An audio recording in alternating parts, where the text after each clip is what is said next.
Good morning, everyone.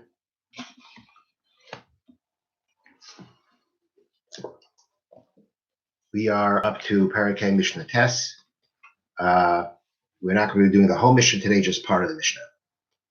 So the Mishnah begins, again, continuing with the discussion of how one deals with someone else who is suspect of not keeping the laws of Shemitah properly. And in this case, we're talking about a woman who wants to lend certain type of utensils, food preparation utensils, to another woman. That other woman is suspect of not keeping Shemitah. She's not keeping Shemitah either because she processed this food somehow in a forbidden manner, or, as we mentioned before, there's a certain point of time during the Shemitah year called biur, which means that when a certain type of food is not available out in the wild for the animals, that food that you have stored in your house, you've got to take it out of your house, you've got to declare it ownerless, and then afterwards you can even take it back. But if you don't do that, it's forbidden to partake of that food.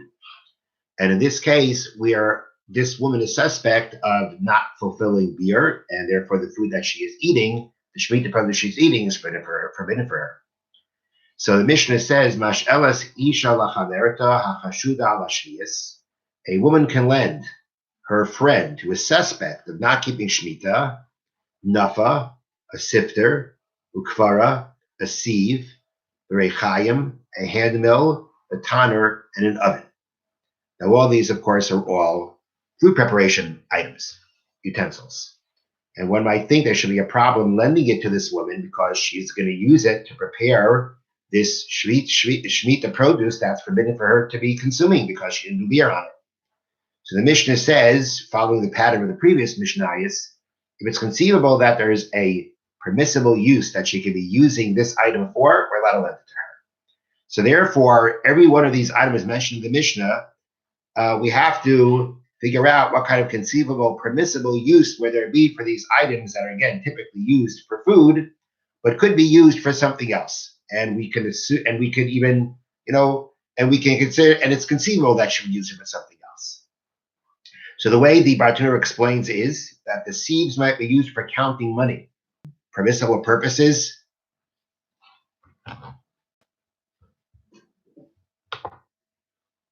The sieve could also be used for permissible purposes, like we say that. So again, the sieves or the sifter could be used for counting. Right, the sifter, the sieve. Let's just see here. Just want to show you right. Right, the sieves might be used. The sifter, the sieve are used for counting money or thinning sand, while the mill can be used for grinding dyes and the oven for bleaching flax. Therefore, since there are these permissible, conceivable functions for these items, she can lend it to her. But she cannot sort or grind together with her, meaning to go ahead and to help go into her house and help her prepare, actually be involved in the preparing of the food itself, such as sifting or grinding, that you cannot do. If she is suspect that the food that she's using is forbidden, to actually help in the preparation would be considered helping her do something forbidden.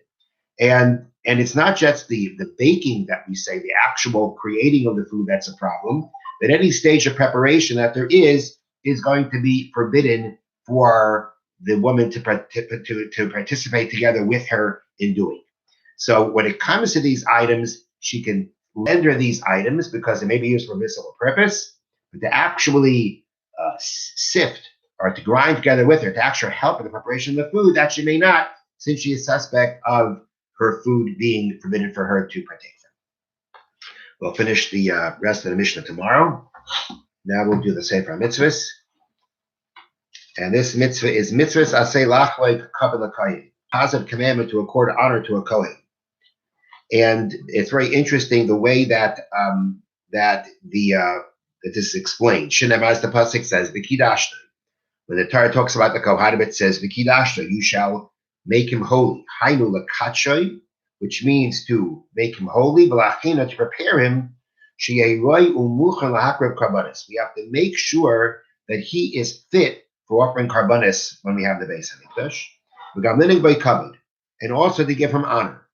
L'akdimai l'chol davar shebekdusha, which means to give him first when it comes to any matter of holiness. For example, the L'ftayach rishon b'Torah, You get the first aliyah by the reading of the Torah. We give that to the Kohen as an honor to the Kohen. Levarach Lishem b'seuda. He would be the first one to say a bracha at the meal. Lita Almana Yafa Rishon. He would be given the chance to take the first nice portion, to take the nice portion first. Now, so that's the acts of, those are acts of honor we give to the Kohen. We give him the first aliyah. We honor him to say the brachas for everybody. But then it also says,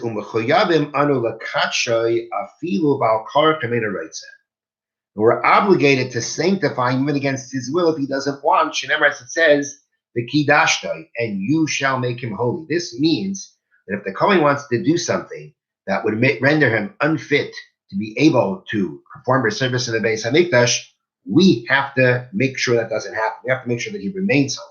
If he wants to go ahead and go into a cemetery to become impure from a dead body, which renders him invalid, besides doing a sin, renders him invalid to do the service of the Beis HaMikdash, we actually have an obligation to hold him back, to make sure that he doesn't invalidate himself.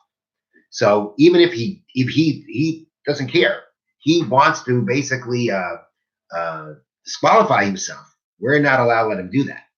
If we look kayin balmun, even a kayin who has a blemish, the kind of blemish that disqualifies him from doing the service in the Beis HaMikdash, or for whatever other reason he cannot do the service, we're still obligated to honor him. We're not talking about that he can't do the service because, for instance, he disqualified himself because he married somebody he's not allowed to marry.